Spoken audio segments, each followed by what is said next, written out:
देवी महापुराण कौरव और पांडवों का संक्षिप्त इतिहास के बारे में आज कथा प्रारंभ हो रही है। सूत जी ने बताया, आदरणीय द्रौपदी पांचों पांडवों की पत्नी बन गई।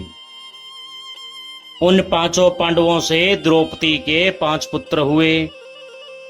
भगवान श्री कृष्ण की बहन सुभद्रा ने अर्जुन से के साथ विवाह किया। अर्जुन सुभद्रा को भगवान श्री कृष्ण की सम्मति से हर करके हस्तिनापुर ले गए थे। सुभद्रा के गर्भ से महान वीर पुत्र अभिमन्यु का जन्म हुआ। अभिमन्यु का स्मारांगण में वध कर दिया गया। द्रौपदी के भी 5 पुत्रों की हत्या कर दी गई। राजा विराट की पुत्री से अभिमन्यु का विवाह संस्कार संपन्न हुआ।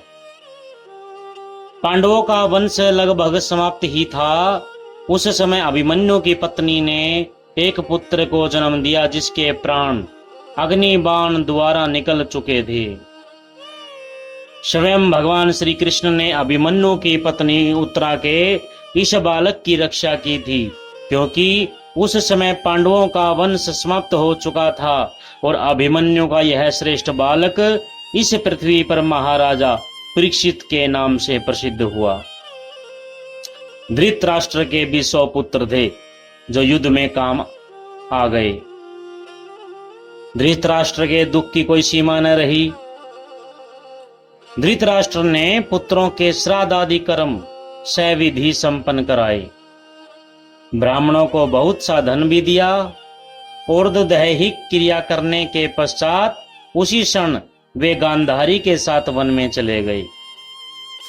कुंती और विदुर ने भी साथ दिया।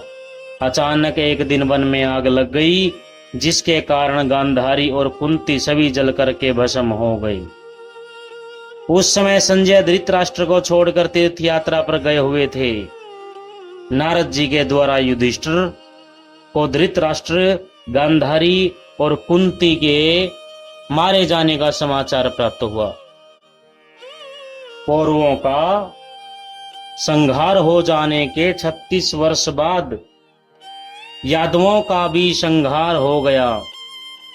एक ब्राह्मण के शाप के कारण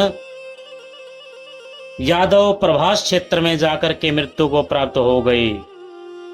बलराम जी ने भी शरीर त्याग दिया।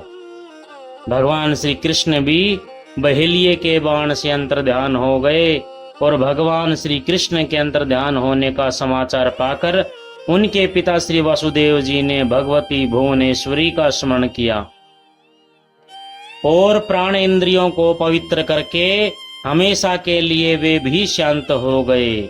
इसके बाद समुद्र ने भगवान श्री कृष्ण की द्वारिकापुरी को अपने अंदर समा लिया। अर्जुन सब लोगों को लेकर के वहां से जा चुके थे। रास्ते में अहिरों ने उन पर आक्रमण करके उन्हें समाप्त कर दिया, क्योंकि उस समय अर्जुन का सारा प्रभाव समाप्त हो चुका था। भगवान श्री कृष्ण के अंतर्ध्यान हो जाने और यादवों के संहार का समाचार सुन करके महाराज युधिष्ठिर हिमालय पर्वत पर जाने का विचार करने लगे। उन्होंने अपने पुत्र महाराज परीक्षित को राज्य सौंप दिया। इसके बाद महाराज युधिष्ठिर ने भी अपने भाइयों और द्रौपदी के साथ हिमालय पर जाकर के अपने शरीर त्याग दिए। महाराज परीक्षित भी बड़े धार्मिक वृत्ति के व्यक्ति थे। उन्होंने 60 वर्षों तक सावधानी पूर्वक अपनी प्रजा का पालन पोषण किया। इसके बाद एक दिन महाराजा परीक्षित शिकार खेलने एक गहने वन में गए और एक मृग को खोजते हुए उत्तरानंदन महाराज परीक्षित थक गए। इतने में उन्हें एक मुनि के दर्शन हुए। उस समय मुनि ने समाधि लगा रखी थी। राजा परीक्षित का उस समय प्यास से व्याकुल हो रहे थे। उन्होंने मुनि से जल के लिए पूछा, परंतु मुनि उस समय समाधि में थे, इसलिए मुनि ने कोई उत्तर नहीं दिया। प्यास से व्याकुल महाराज परीक्षित कुपित हो गए और उन्होंने एक सर्प को मार करके अपने धनुष की नोक से उठाकर काल के प्रभाव से वशीभूत हो करके उस सर्प को मुनि के गले में डाल दिया। मुनि का कविजात नाम का एक महान तेजस्वी तपोनिष्ठ पुत्र था। गविजात के मित्रों ने उसे बताया कि किसी ने तुम्हारे पिताश्री के गले में मरा हुआ सर्प लपेट दिया है। उसी क्षण क्रोध में भर करके गविजात ने जल लेकर महाराज परीक्षित को शाप दे डाला। जिसने भी मेरे पिता के गले में मृत सर्प लपेटा है, उस नराधम को आज से 7वें दिन रात में तक्षक सर्प डस ले। मुनि का एक शिष्य राजा परीक्षित के पास गया। उसने मुनि को गविजात द्वारा दिए गए श्राप के बारे में उन्हें अवगत करा दिया। महाराज परीक्षित ने राज्य का संचालन उत्तम सेवकों को सौंप दिया और स्वयं एक 7 मंजिल के भवन की ऊपरी मंजिल में रहने की व्यवस्था कर ली। मंत्रियों के साथ उसी भवन में रहने लगे। रक्षा हेतु मणि और मंत्रक्ष जानने वाले अनेक प्रसिद्ध पुरुषों को बुलाया। इसके बाद महाराज परीक्षित ने गौरमुख नामक मुनि को वन में भेजा। उन्हें भेजने का अभिप्राय यह था कि मुनि को प्रसन्न करें और उन्हें समझाएं कि परीक्षित हमारा सेवक है, आप उसका अपराध क्षमा करें। इसके साथ ही राजा परीक्षित सुरक्षा की दृष्टि से अपने आसपास मंत्र सिद्ध ब्राह्मणों को भी रखने लगे। इतना सुरक्षित प्रबंध किया था कि कोई भी वहां नहीं जा सकता था। कश्यप नाम के एक श्रेष्ठ ब्राह्मण ने जब यह सुना कि राजा परीक्षित को शाप दिया गया है, तो धन प्राप्ति की इच्छा से वह महाराजा परीक्षित के पास आया। वह मंत्र शास्त्र का पूर्ण विद्वान था। राजा परीक्षित के श्राप की बात तक्षक नामक सर्प को पता चल गई। अतः जिस दिन कश्यप अपने घर से राजा से मिलने चला, उसी दिन तक्षक भी मनुष्य का रूप धर करके घर से निकल पड़ा। रास्ते में दोनों की भेंट हो गई। तक्षक ने मंत्रविद कश्यप से पूछा, महाराज आप इतनी शीघ्रता से कहां जा रहे हैं? कश्यप ने बताया, महाराज परीक्षित को तक्षक नामक सर्प डसेगा। महाराज के शरीर से उसके विष के असर को दूर करने के लिए मैं महाराज परीक्षित के पास जा रहा हूं। यदि राजा की आयु अभी शेष है तो मैं उन्हें अवश्य ही जीवित कर दूंगा। तब तक्षक बोला कि हे ब्राह्मण देवता, वह तक्षक मैं ही हूं। मैंने मनुष्य रूप धारण कर रखा है। राजा परीक्षित को मैं ही डसूंगा।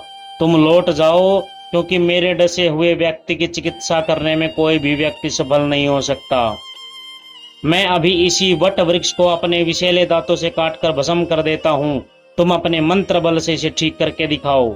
कश्यप ने उत्तर दिया, सरपराज तुम इस वृक्ष को काटो और मैं अपने मंत्र बल से इसे हरा भरा कर दूंगा।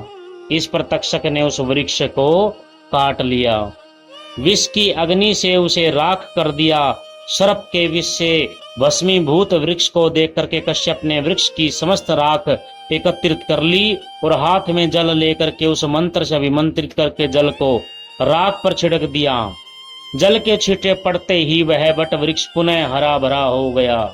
यह सब देख करके तक्षक ने पूछा, हे ब्राह्मण देवता, तुम इतना परिश्रम क्यों करते हो? तुम्हें जो अभिलाषित वस्तु चाहिए बताओ, मैं अभी उसे उपलब्ध करा देता हूँ।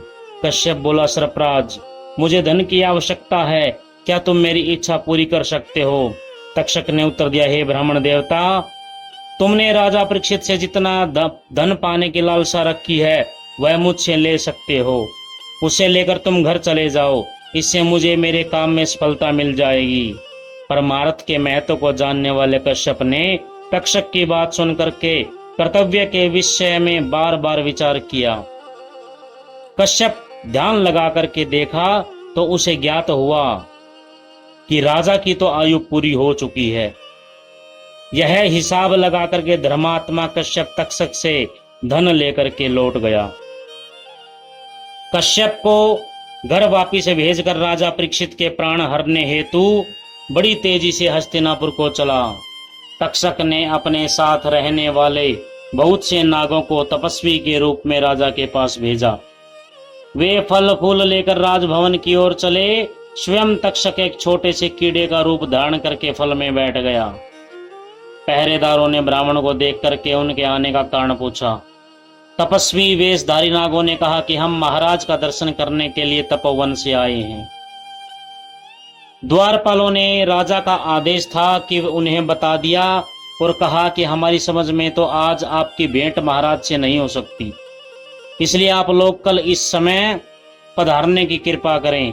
इस पर ब्राह्मणों ने द्वारपालों से कहा कि ये फल फूल और जल हम ब्राह्मणों के आशीर्वाद हैं, तुम इन सब फल फूलों को राजा के पास पहुंचा दो। इस पर द्वारपाल ने उन्हें फल फूल लेकर के बड़े सम्मान के साथ राजा के पास पहुंचा दिए। राजा ने फलों को चीरा तो उनमें से एक फल में छोटा सा कीड़ा निकल पड़ा। उस कीड़े की आंख काली थी और शरीर लाल था। सूर्यास्त होने पर वह कीड़ा तक्षक नामक सर्प के रूप में परिणित हो गया। उसने राजा के शरीर से लिपट करके उन्हें डस लिया। उसे भयंकर तक्षक नाग को देख करके मंत्रियों के कलेजे कांप उठे। वे भाग चले। सभी द्वारपालों की चीखें निकलने लगी। राजा का जीवन समाप्त करके वह सर्प प्राणियों को जलाता हुआ तुरंत उड़ करके आकाश में चला गया।